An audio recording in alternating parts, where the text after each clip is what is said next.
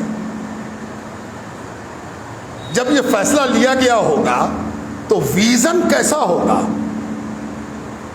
کوئی آ کے روک دے، کوئی زبردستی روکے، یہ اچھا ہے، یا اس کے روکنے سے پہلے اس کے روکنے کی تیاری کر لی جائے، یہ اچھا ہے نا؟ والوم مختصر رہے۔ یہاں پر ہم اذان دیتے تو صرف ایگو ہوتا، کوئی تو یہاں پر ہے نہیں۔ فجر کی نماز میں تو ہم اکیلے یہاں پڑھتے ہیں، 2-3 لوگ آگے بیچارے وہی پڑھتے ہیں میرے ساتھ۔ جب مدرسہ کھلا ہوتا ہے تو مسجد بھری ہوتی۔ تب کئی برس گزر گئے کہ یہاں فجر کی اذان مائک سے نہیں ہوتی۔ ہمیں کوئی ڈر نہیں کہ کوئی آ کے ہم سے کہے کہ آپ بہت زور سے چلا کے اذان دیتے ہیں۔ کیوں کہے گا؟ کیوں کہے گا؟ اس کو کہنے کی ہمت کیسے ہوگی؟ یہ مسجد ہے اور مسجد کا نظام اس طرح چلتا ہے کہ کسی کو ٹوکنے کی ضرورت نہیں پڑے۔ اب جمعے کا خطبہ ہم دے رہے ہیں، ہم کو بھی شوق ہے کہ اوپر والا مائک چلاویں۔ صحیح ہوگا؟ بالکل غلط ہوگا۔ کیوں ہم سنائیں گے؟ پھوکٹ کا خطبہ نہیں، جو چل کے آیا ہے اسی کو سننے کا حق ہے، وہی سنے گا، باہر والا کیوں سنے گا؟ ان سب میں اپنے آپ میں سدھار پیدا کیجیے، اور جب آپ خود سدھار پیدا کیجیے گا، آپ میں سے بہت سے لوگ مسجد کے ذمہ دار ہوں گے، ان کو سوچنا چاہیے کہ اچھا کیا لگے گا، کوئی آ کے اتروائے یا ہم اپنے آپ کو خود سیلف کنٹرول سے گزاریں، ہے نا؟ حالات بہت تیزی سے بدلے جا رہے ہیں اور سوچ سمجھ کے بدلے جا رہے ہیں۔ اگر ہم نے ان حالات کے موافق اپنے کو تیار نہیں کیا، خبردار کوئی ٹوکے ہم کو۔ تم کون ہوتے ہو ٹوکنے والے؟ ٹوکو گے تب جب ہم فضول خرچی کریں۔ فضول خرچی ہم کریں گے ہی نہیں، ہے نا؟ تو یہ وہ چھوٹی چھوٹی باتیں ہیں جس کے نتیجے میں آپ پر اللہ کی مہربانیاں اترنے والی ہیں۔ جمعے کا دن ہے، وقت پورا ہو چکا ہے۔ اللہ تعالی ہم سب کو اس جمعے کو کامیاب بنانے کی توفیق عطا فرمائے، فضل فرمائے۔ ایک بن کے رہیے، نیک بن کے رہیے، اپنی بھلائیوں میں اضافہ کیجیے، اپنی اچھائیوں میں اضافہ کیجیے۔ باہر میں جو لوگ موجود ہیں ہاتھ میں ان کے پکڑائیے، اس طرح نہیں کہ ان پر احسان کر رہے ہیں، اس طرح پکڑائیے کہ خود پر احسان کر رہے ہیں، ہے نا؟ فطرہ نکال دیجیے عید سے پہلے پہلے۔ اب فطرہ اس چکر میں نہ رہیے کہ 50 روپیہ بتایا گیا ہے، سوچ لیجئے کہ 50 روپے میں آپ بھر پیٹ کھا لیجئے گا، جتنے میں آپ کھا لیجئے اتنا ہی نکالیے، وہی فتویٰ ہے آپ کے لیے، بھر پیٹ کھانا ہونا چاہیے۔ اب رحمانیہ میں کھائیے گا کہ سلطانیہ میں کھائیے گا کہ فلاں میں کھائیے گا، یہ آپ جانیے، آپ جتنے میں بھر پیٹ کھا سکتے ہیں اتنا ہی فطرہ نکالیے۔ زکوٰۃ نہیں نکالی تو نکالیے، اللہ کو دیجئے، اللہ کو دیجئے۔ میں غریب کو نہیں کہہ رہا ہوں یار، جو دے رہے ہو وہ اللہ کی نظر کر رہے ہو، لینے والا غریب ہے۔ تب جا کے دیکھیے روزے کا حسن اور رمضان کا نتیجہ۔